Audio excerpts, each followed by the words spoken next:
بسم اللہ الرحمن الرحیم والصلاة والسلام علی رسول اللہ وعلی آلہ وصحبہ اجمعین۔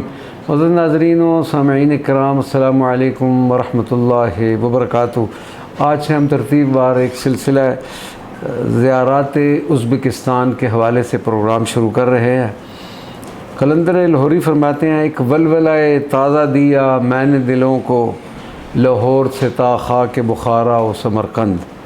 لاہور سے تا خاک بخارا و سمرقند۔ جمہوریہ ازبکستان 1 ستمبر 1991 تاریخ عالم میں عموماً اور تاریخ اسلام میں خصوصاً بہت اہمیت کی حامل ہے، جس دن روس کا آہنی پردہ خس و خاشاک ہو کر فضا میں تحلیل ہو گیا۔ روس کے 70 سالہ جبر و استبداد کا دور ختم ہوا اور وسطی ایشیائی ریاستیں آزاد ہو گئیں، جن میں ایک ریاست جمہوریہ ازبکستان بھی ہے۔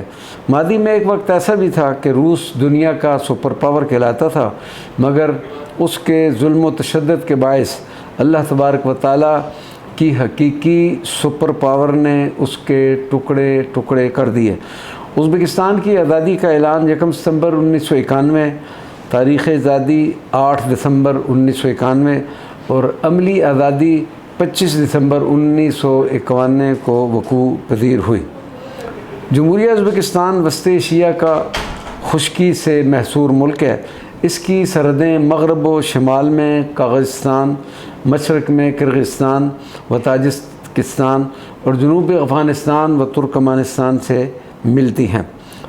ازبکوں کا سلسلہ منگولوں کے ان خانوں سے ملتا ہے جنہوں نے ایک وقت میں روس سے کیف تک بادشاہی کی۔ امیر تیمور نے اپنے دور میں تہذیب اور ثقافت کے وہ گہرے نقوش چھوڑے جس کی جھلک اب بھی ازبکستان کے مشہور و معروف شہروں سمرقند، بخارا اور تاشقند کے حسین و جمیل اور عالی شان مدارس کی عمارتوں میں دیکھی جا سکتی ہیں۔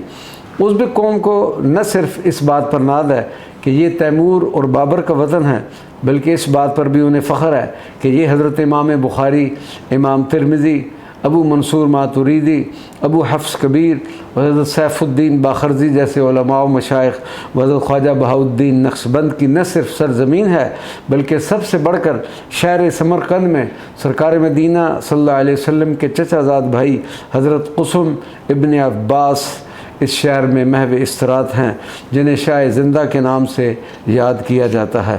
تاشقند ازبکستان کا دارالحکومت، وسطی ایشیا کا سب سے بڑا شہر، علمی و ثقافتی مرکز اور پورے ملک کی جان ہے۔ جو شہر شمقند اور سمرقند کے درمیان کوہ تالی کے جانب مغرب زرخیز میدان میں اس مقام پر واقع ہے جہاں دریائے چرچک اور اس کے دیگر معاون دریا آپس میں ملتے ہیں۔ یہ زلزلہ کی متحرک پٹی ہے۔ سال 1966 میں یہاں آنے والے ایک زلزلے کی شدت ریکٹر سکیل پر 7.5 تھی۔ شہر تاشقند قرون وسطیٰ میں چچ کے نام سے جانا جاتا تھا، جو بعد ازاں چچقند یا چشقند اور پھر تاشقند بن گیا۔ ترک زبان میں تاش کا مطلب ہے پتھر، جبکہ قند شہر کے لیے استعمال ہوتا ہے۔ شہر تاشقند عروج و زوال کی کئی داستانیں اپنے سینے میں محفوظ کیے ہوئے ہے۔ سال 1219 عیسوی میں چنگیز خان نے اس شہر پر حملہ کر کے اس کی اینٹ سے اینٹ بجا دی۔ تیموریوں اور شیبانیوں کے دور میں اس شہر نے خوب ترقی کی، تاہم اس عرصہ میں یہ ازبکوں، قادق باشندوں، فارسیوں، منگولوں اور دیگر اقوام کے حملوں کا نشانہ بنتا رہا۔ سال 1917 میں انقلاب روس کے بعد شہر کی کئی قدیم خصوصی مذہبی عمارات کو تباہ کر دیا گیا اور بقایا رہی صحیح کثر سوویت یونین دور میں صنعتی انقلاب کے نام پر پوری کر دی گئی۔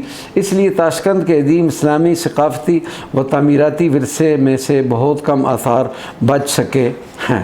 سمرقند شہر سمرقند دریائے زرفشاں کی وادی میں واقع ہے اور اس کی قدامت روم یا بیبلون کے وقتوں کی ہے، جو کئی صدیوں پر محیط ہے۔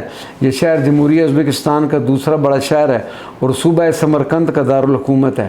سمرقند زمانہ قدیم سے چین اور مغرب کے درمیان شاہ ریشم کے وسط میں واقع اسلامی تعلیم اور تحقیق کے مرکز کے طور پر جانا جاتا رہا۔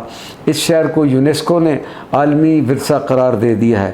شہر سمرقند میں کئی مشہور و معروف ہستیوں نے آنکھ کھولی، پھر انہوں نے ایک عالم کو کئی علوم و فنون سے روشناس کیا۔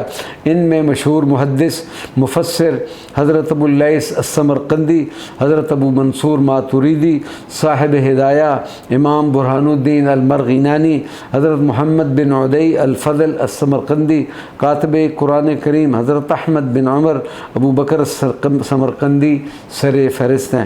انشاءاللہ العزیز ترتیب وار ہر شہر میں موجود مزارات مقدسہ اور زیارات مبارکہ کا تفصیل اور ہم تذکرہ کرتے رہیں گے۔